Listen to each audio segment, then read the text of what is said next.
अच्छा, कहते हैं राधे राधे रटो चले आएंगे बिहारी, होता है ऐसा? बिल्कुल होता है।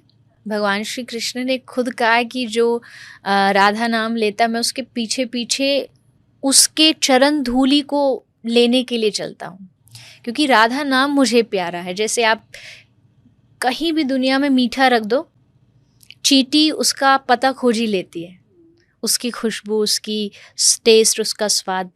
तो राधा नाम भी वैसा है। आप जहाँ राधा बोलोगे, दुनिया ब्रह्मांड में कृष्ण कहीं होंगे, उनकी नज़र उस आदमी पर ज़रूर पड़ेगी जो उनकी राधा रानी का, श्री जी का नाम ले रहा होता है। तो ये बात बिल्कुल सच्ची है। और हम ब्रजवासी तो एकदम गला चिल्ला चिल्ला के कहते हैं कि भैया राधा राधा जपो, राधा नाम जपो, तो ठाकुर जी के पीछे आपको नहीं जाना पड़ेगा, ठाकुर जी आपके पीछे पीछे आएंगे, क्योंकि उनको प्रिय है राधा नाम।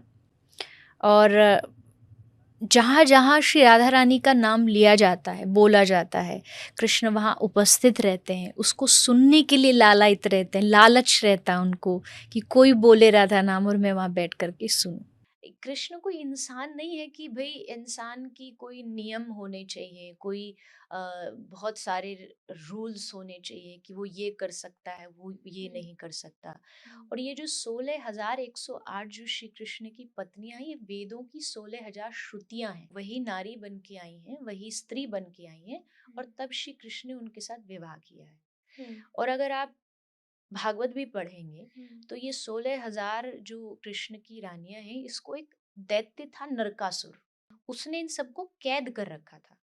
वो इन सब के साथ विवाह करना चाहता था। तो जहां भी वो जाता, वहां से एक उठा के लाता कोई भी लड़की और उसको कैद कर लेता कि ये सब जब इकट्ठी हो जाएंगी तब शादी करूंगा। तो इन 16,000 सारी रानियों ने भगवान को पुकारा, कृष्ण को, कि हे द्वारिकाधीश आओ और हमें निकालो यहाँ से।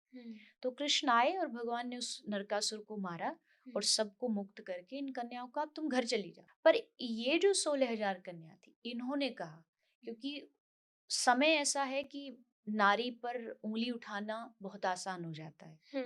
जैसे माता जानकी, सीता मैया रही तो लोगों ने कह दिया रावण के पास रही। तो 16,000 रानियों ने कहा कि कृष्ण अगर हम घर जाएंगी तो क्या आपको लगता है घर वाले हमको एक्सेप्ट करेंगे? वो तुरंत बोलेंगे इतने दिन उस दैत्य के पास रही ना, हमारी शादी होने वाली, कहीं कोई पुरुष हमको स्वीकार नहीं करेगा। तो इसका मतलब हम अनाथ हैं। लेकिन हमने सुना इस दुनिया में, खासकर जिसका जन्म भारत में, वो कभी अनाथ नहीं हो सकता, क्योंकि यहाँ साक्षात जगन्नाथ, द्वारिका नाथ है, वो सबके नाथ है। तो हम चाहती है आप हमें रखो। अब नेक्स्ट क्वेश्चन आया, कृष्ण ने सोचा इनको कैसे रखूं? अगर इनको रख लेता हूँ तब भी लोग बातें बनाएंगे कि भाई कृष्ण ने इन सब रानियों को दासी बना लिया। तो कृष्ण ने कहा नहीं, इनको समाज में, सोसाइटी में सम्मान मिलना चाहिए। और सम्मान कब मिलेगा? अगर ये बिना विवाह के रहेंगी तो लोग इन पे उंगलियां उठाएंगे। कृष्ण ने कहा चलो मैं तुमको अपना नाम देता हूँ, तुम किसकी पत्नी हो? द्वारिकाधीश की पत्नी हो। तो तुम्हें सम्मान भी मिलेगा, समाज में एक अच्छा दर्जा भी मिलेगा। समुद्र ने नदियों से पूछा कि तुम इतनी मीठी हो और मैं इतना खारा हूं, सारी दुनिया नदियों का जल पीती है पर कोई समुद्र का जल नहीं पीता, तो ऐसा क्यों है? तो नदियों ने मुस्कुरा करके जवाब दिया कि हम मीठी इसलिए हैं क्योंकि हम बहती रहती हैं। तू खारा इसलिए क्योंकि तू बस जमा करता रहता है, तू बांटता नहीं है, तू देता नहीं है, इसलिए तू खारा हो गया है। तो अगर मीठा बनना है तो बांटना जरूरी है, बहना जरूरी है।